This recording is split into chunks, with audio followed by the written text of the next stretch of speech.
You are listening to Real Estate Today. To reach Deb tomorrow or with questions and comments about the show, please send an email to Deb at realrealestatetoday.com. That's Deb at realrealestatetoday.com. Now, back to this week's program. All right, welcome back. In this segment, we are going to talk about a little bit more about how you make that decision. Because I think that's what people just kind of get tripped up about it. And in today's lovely seller's market that I am not that excited about, to be honest, you really have to be able to make your decision quickly. And that's why the first two shows that we did in this series are so important to have all your ducks in a row. Yeah, to be able to just. But there's more to it. So I just told a story in the last segment about what I call my spreadsheet story that I always tell people. I actually just sold that couple. I sold their house last year, just last fall. Did you tell them, like, hey, I use your story all the time? Yeah. No, I don't think I did. I'm not making fun of them. I'm just, saying it was a really good example and eye-opening because so many people come in and they have whatever their system is. They're taking, oh my gosh, I've had some people, they take such detailed notes. And even, I don't remember who this was, but I can remember it clearly. They were taking such detailed notes. We were at every house for like an hour. Even when the second we walked in the house, they were like, no, not interested in this house. They would still take copious notes about every little thing in the house. I'm like, but it's not the right house. I guess they just wanted to feel sure, like be able to go back and consult the notes and go, oh yeah, that's why it wasn't the right house or whatever. But the thing is, you'll know, trust your gut and you'll know. So here are some of the biggest reasons why people won't make or are scared of making a decision, or I'm not sure what the right word is there, reticent to make a decision. And the first one is that they're scared of the payment. It can be a really big change from the rent. And so we have a advice that we give people on that we talked about in a show. I did a show with Dr. Amanda Quinby, who's a psychologist, and we had kind of brainstormed on one of the shows and came up with this idea, which I think is brilliant, and we're calling it Practice Your Payment. Mm-hmm. So if you think that and I've got a couple right now, I'm actually showing them a house tonight, and I really feel like they need to be doing this.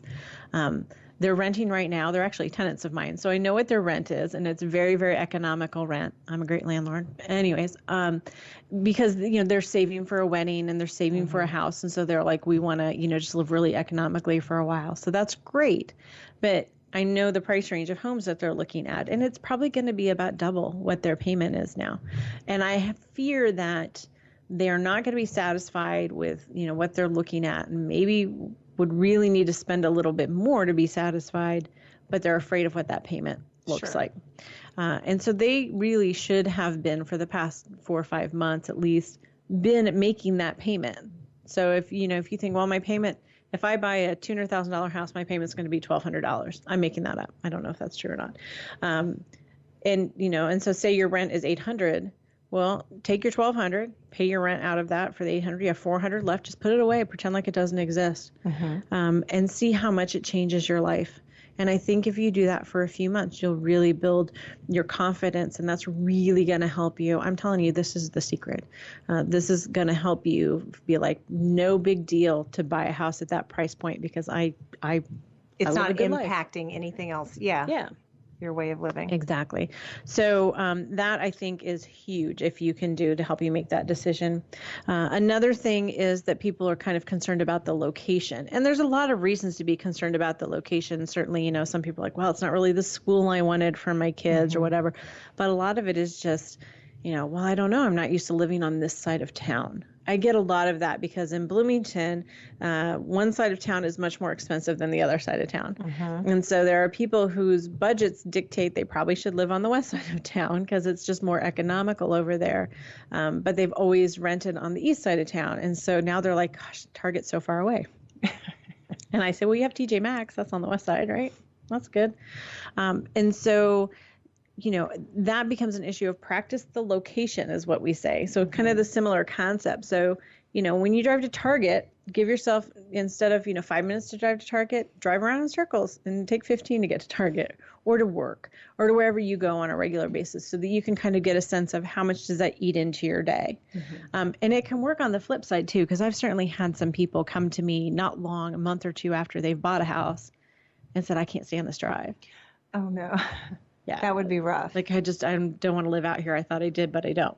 Yeah. And I would say practice that drive different times of day. I know I've heard you say that to people, like, morning time, maybe around lunch, and maybe coming home in the evening, just to kind of see what that drive time is like.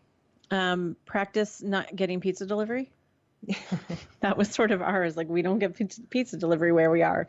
And we probably should have practiced that a little bit. I don't use it that much, but there are days where you're like, just wish someone would bring me food. Right. Not so much.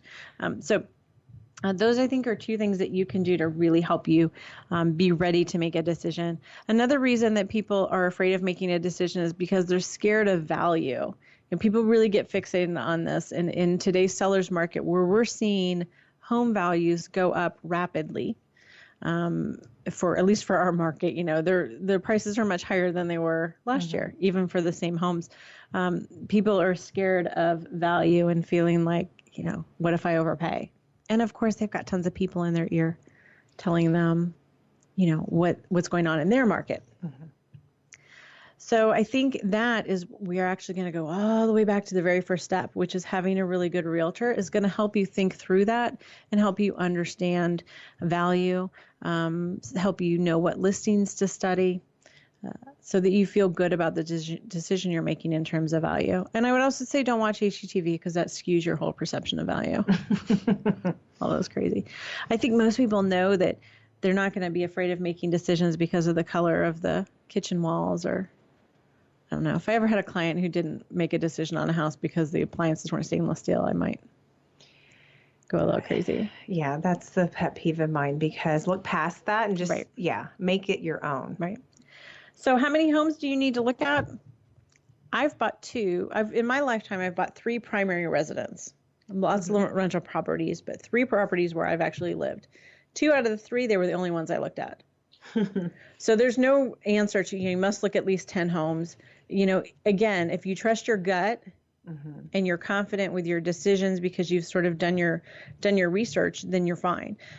So like I said, there's no hard and fast rule on that. But take as much time as you need as well. I know I have some people, they're like, oh, you must hate us. You've been working with us for so long. And it's like, I just want you to make the right decision. And if you have the luxury of time, then that's fine. If you're not passing up reasonable houses and being reasonable, some people, it does take a lot longer. So take as much time as you need, and just meditate, become one with your gut. Be one with your gut. Seriously. No, I will say that the house that my husband and I bought, it was a newly constructed home, and it was the second house we looked at. We went through the model home, and I was like, I don't like how it was set by the road. Okay, but whatever. And I didn't think too much about it. We were just looking, and then they took us up to another house, completely finished, and I walked in, and everything was done, and I just thought, okay. It's a blank canvas. I saw my furniture in there. I walked in and I was like, it doesn't have a front porch and it didn't have something else that I thought was a must have, but that's what we went with anyway. Yeah. Because everything else was on our checklist. And 12 years later, you're still there. We're still there. See, there you go. All right. So next segment, we are going to talk about negotiating. So you found your dream home. Now what do you do? It's time to write an offer. We're going to talk about negotiating and what happens after that. So tune in next week or click on the next show in the series of 4 to finish up our home buyer seminar. Thank you so much for tuning in today, and we'll be back with another great show next week. This was Real Real Estate Today, your home for smart real estate.